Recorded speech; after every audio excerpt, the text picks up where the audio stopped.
Hey everyone, Chris Bentley here. I'm your host for Social 333 Podcast. Welcome to the show. Today, my guest is Ron Holloway. Ron, how are you? Doing well. How are you? I'm fantastic. Thanks for coming on the show. Absolutely. I'm glad to be here. Tell me, I know we were talking about a little bit here before we kind of got rolling, but tell me a little bit about your background and everything. Sure. So, former Army intel guy, like your last guest.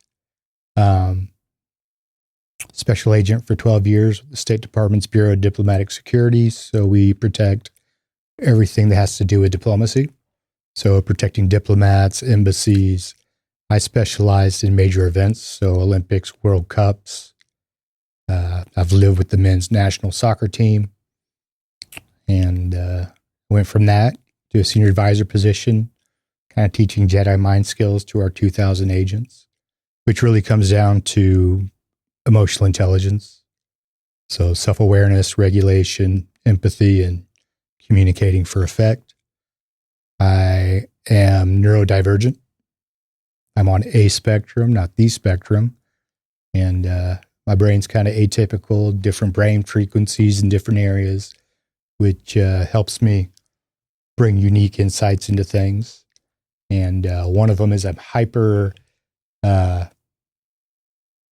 brainwave activity in the areas for vigilance, which made me a great special agent, but also makes me a good investor. Nice. I do a lot of stock trading. I'm my own capital management company, so maybe we'll talk about that in a little bit. But talk about your book. I think that's the first thing I want to talk about. Sure. Yeah, so I've been on this journey since about 2011. 2010, I became very ill. I was coming out of South Africa. I was one of the key leaders at the World Cup, FIFA World Cup. And it was just, I had stress on me, stress off, stress on, stress off. And I came out of a high stress situation in South Africa, back to DC to all these accolades. And I was being sent to London to work on the team for the 2012 Olympics. And just like you have concrete, you heat it up, it expands, you freeze it, it contracts, and you do that enough, you get cracks. So that's what happened to me. I cracked. It happens to about 4 of us a month in my unit or my organization. And I started this journey. I was cognitively impaired, emotionally, had to rebuild myself. And I decided to build myself better than I was. So I started studying philosophy to change how I think and view the world, mostly Stoicism, before it was fashionable. Psychology to understand the thoughts I'm having and thoughts, emotions, and behaviors. Physiology, because the mind and body are connected. And that took me down a whole path. I ended up teaching that to our agents as the first social media influencer in the federal government. And that's what I started with, is just teaching the stuff I was learning along the way, because the best way to learn something is to have to teach it. So I started doing that. And what's in that book is the stuff I learned that took me from being cognitively impaired. And I'm actually feeling some of the anxiety right now, the physical sensations, from that to being able to turn it to my advantage. And like I said, I was saying earlier, we were talking about the global elites running the world and making money off disasters. It's not that they create them. It's that they have a process by which to view them and to always say, where's the opportunity in this? There's always opportunity in whatever suck you're dealing with. And talk a little bit about the book, because the audience doesn't know the name of your book. Go ahead and my book is called Anti-Fragility: 10 Principles for Life to Turn Crisis into Opportunity. And like I said, it's my journey, but it gets into some economics. It gets into if you're swimming against the current. I talk a little bit about what I was taught by my Delta Force buddy when I was in the Army about slow is smooth, slow is smooth and smooth is fast. And it's meant to inspire people. If there's somebody out there who's suffering, one of the things I want to do, the best way to help them is to model and show what's possible. Because I went blind one day. I was so fried. Wow. So if I can go from that to sitting with you here today, being invited to be on the BBC, speak about world events. Well, then somebody out there, you can make a way in the world. And if they say you have a health condition that has no cure and it's major dysfunction, well, I've been diagnosed with it too. And I'm proof. You can get through it, turn it to your advantage. Wow, that's really inspirational. That's what anti-fragility is about. Well, talk to me a little bit about your 4P model that you have. Okay. So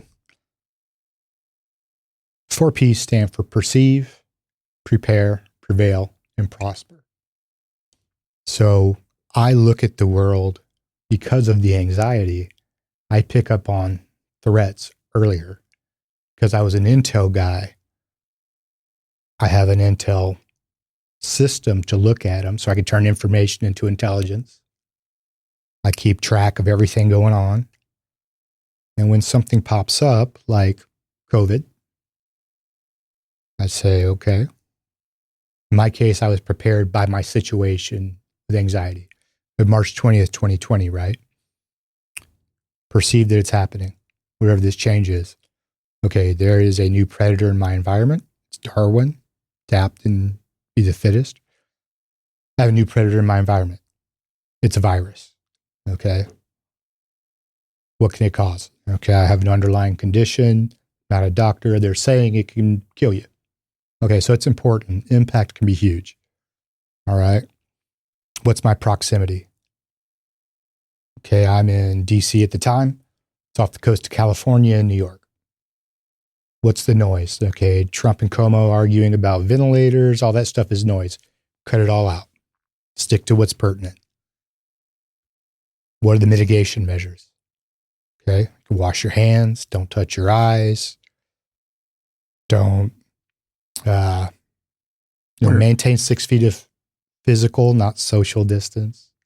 Upon consultation with your doctor, you get all your medical advice from either get the vaccine or don't.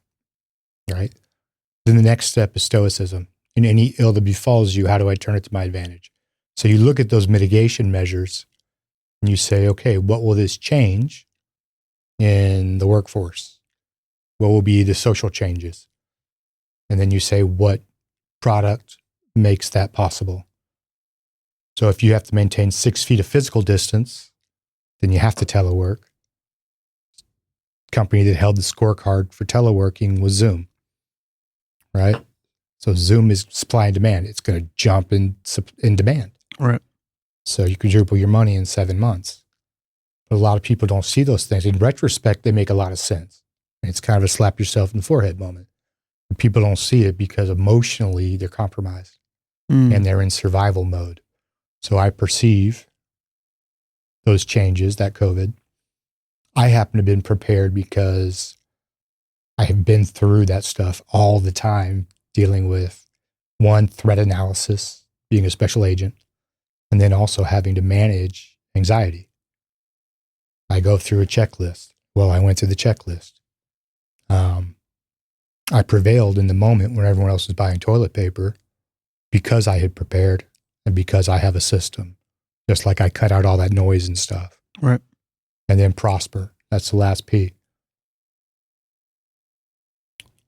The 3 Piggies. Talk about that. Yeah, I have a version of 3 Piggies. I don't want to go too far into it. It's in the book. Okay. But first Piggy, he builds a house out of straw. He's not very well prepared. House gets blown down. He gets eaten. Second Piggy, he's got the average wooden house, protection from the elements, not a protection from the wolf. Third Piggy understands wolf behavior. He knows that when it snows a lot in the mountains, the wolf has trouble hunting, so he comes down to the village. He knows how the wolf attacks. He goes for the weakest first, just like any predator, the weak and the sick. So he goes to first Piggy and second Piggy. So third Piggy knows he's got time. Third Piggy sees the snow. So not only does he know the trend, he sees when the trend changes. So it snowed. But he built a house out of bricks. And he sits in his house, saw the snow, so he became more aware of his environment, decided to camp out in the house. The wolf comes, and he's sitting pretty in his house, and he's a fan of Sun Tzu, Art of War, and it is prepared, I await the unprepared. The wolf jumps down the chimney, lands in the pot, gets cooked. Now, if that's where the story traditionally ends, my third piggy is he knew it all along. It was a trap. So he pulls the wolf's carcass out and makes a coat. And then he wears that coat into Piggy Village. And everyone's amazed. How did you kill a wolf? And they want him to be the mayor. They want to do business with him.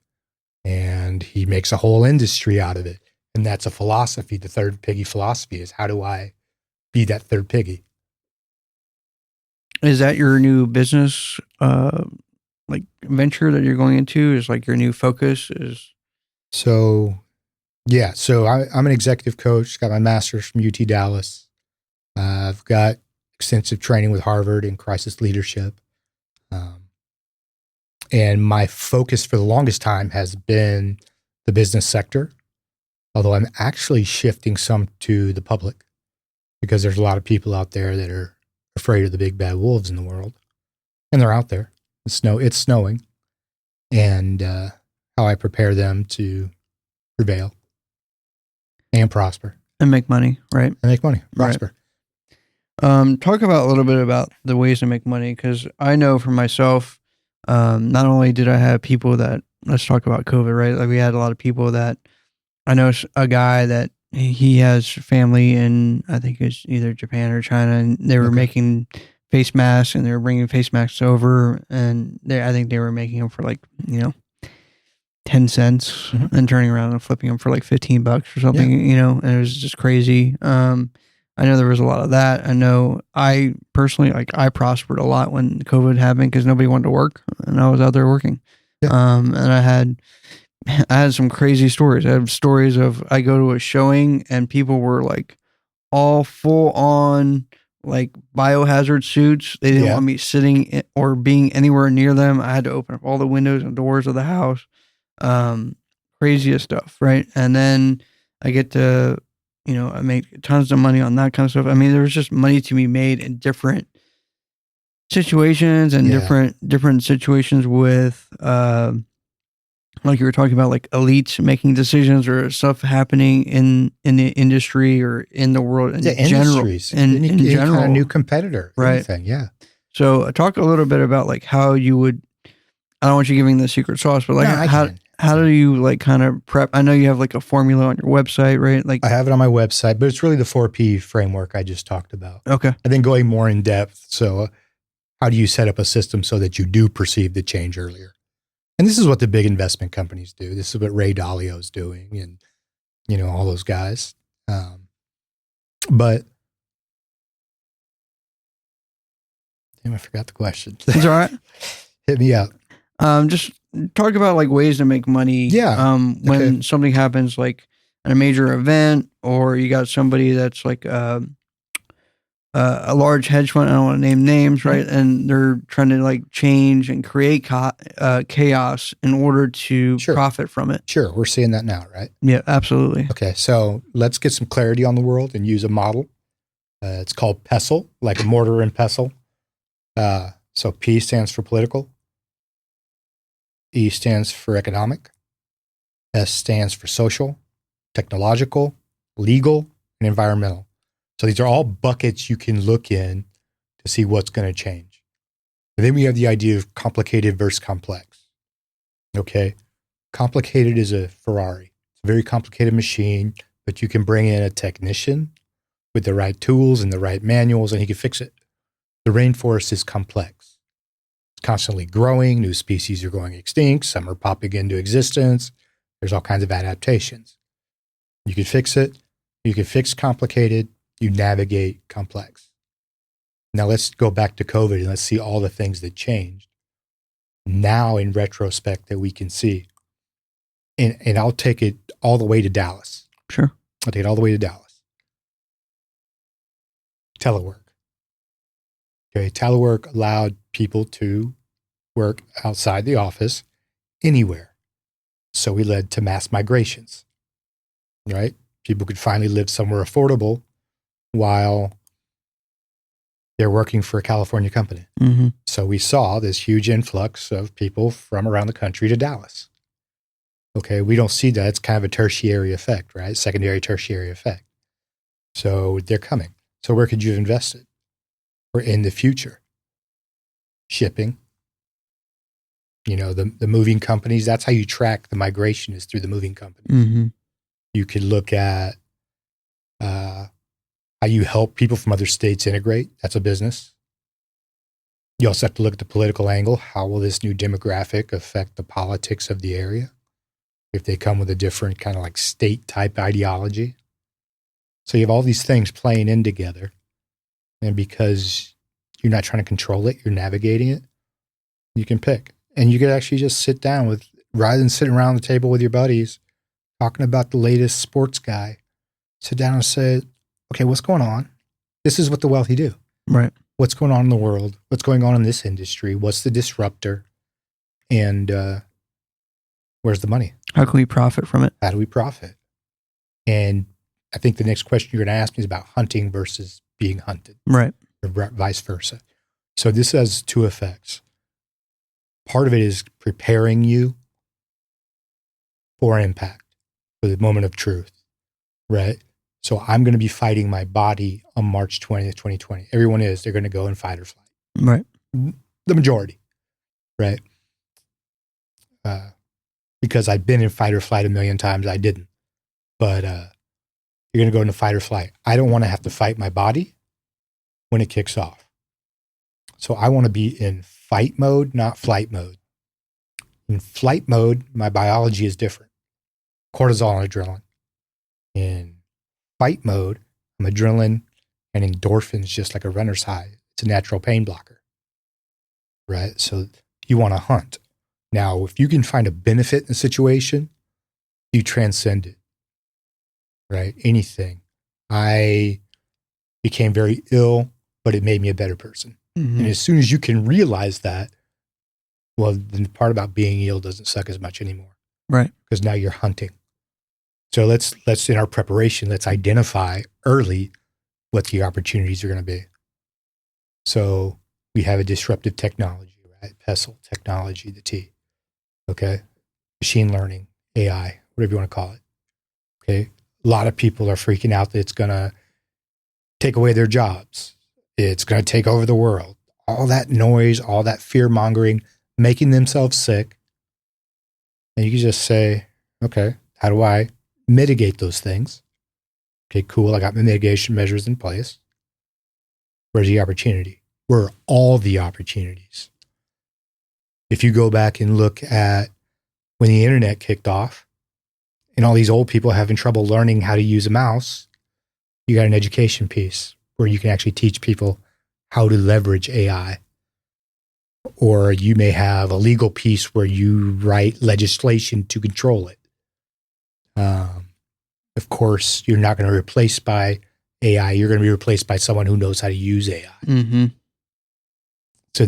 So while everyone else is worrying about that stuff, you're hunting. And I'll tell you to an extreme example, and hopefully it won't get me shut down. Is a lot of people, I think 55% of the country thinks there'll be a civil war, right? Okay, that's a major emotional trigger. Right. All right. Now let's step back and say, okay, I'm 51. Average male lifespan in this country is 78. Okay. So within the next 27 years, is there a chance there'll be a civil war? Yeah. Possibly. To the point that it's on a lot of people's radar. Mm-hmm. Okay. So I can play it out. How will that war go down? Who has what assets? All right. The right controls the food supply, the interior of the country, the red states, and trucking. The blue states are on the coast. If it's historically like it is in the past, it'll become siege warfare, right? Just like Dallas is blue, Austin is blue, and Houston's blue in a giant red state. Traditionally, warfare-wise, you cut off food going in. Okay? What's the solution to that? Hydroponic farming, urban gardening. And if you look at historical precedents during World War II, people had their Liberty Gardens So there's a market right there in cities for urban gardening. Now, you don't have to come out and say, hey, we're doing urban gardening investments because we think there'll be a civil war. Right. You can link it to the environment, right? Right. So that's an opportunity. Hmm. And then I have another business I started called International Integration Services. And what it is if people leave the country, which we're seeing in record numbers, you go to another country, and if you don't have the right connections, you're screwed. Mm-hmm. You're like the guy you get in the taxi, and he's from India. He's a doctor in India, but he's driving a taxi here or an Uber, right? That could happen to you or I. Right. So if I can integrate you ahead of time socially, because I have the right affiliations that give me access, I have the skills that give me influence, well, then I'm an insurance policy for you. Mm-hmm. And then if I were to go a step further than that, the country I'm looking at is Chile, because they have the second largest deposit of lithium. They're going to become an energy state just like the Middle East. Mm. But have you ever heard that? No. See, that's me thinking about civil war or thinking about how things are getting hot in the country and looking at the trends. Mm-hmm. And hunting. So when the balloon goes up, the moment of truth, I'm not even stressed. I found benefit. I'm getting endorphins and I'm on the hunt. And I'm able to do that. I'll be able to do that because of the stuff I just told you. These are the indicators I'm looking at. This is where I see being affected. Here's how I can position myself. And I don't have to invest ahead of time. Right. Right. I just got to get there faster. Do you offer any coaching or anything like that? I do. So coaching, consulting, I just did a webinar, but all of it. Nice. Yeah, that's my company. Holloway Resilience Solutions. Okay. It's a coaching and consulting company. Just go to the website to find you, Go to the Instagram, website. anywhere. Yeah. And you also see a place on there to buy the book. Okay. Well, awesome. Ron, I appreciate you coming on the show. Yeah. Can I plug one more thing? Yeah, absolutely. So I was telling you, I have an affiliate program. So if all these entrepreneurs out there want to figure out a passive income way, I pay 15% for every lead I close, and it's residual. So if I have that client again, you get paid another 15%. Nice. It goes on for 2 years. Nice. But I have limited space for clients. So something for people to keep in mind. And you can find me at hollowayresilientsolutions.com. Awesome. Well, thank you for being on the show. Thanks for the opportunity, brother. Absolutely. Thank you.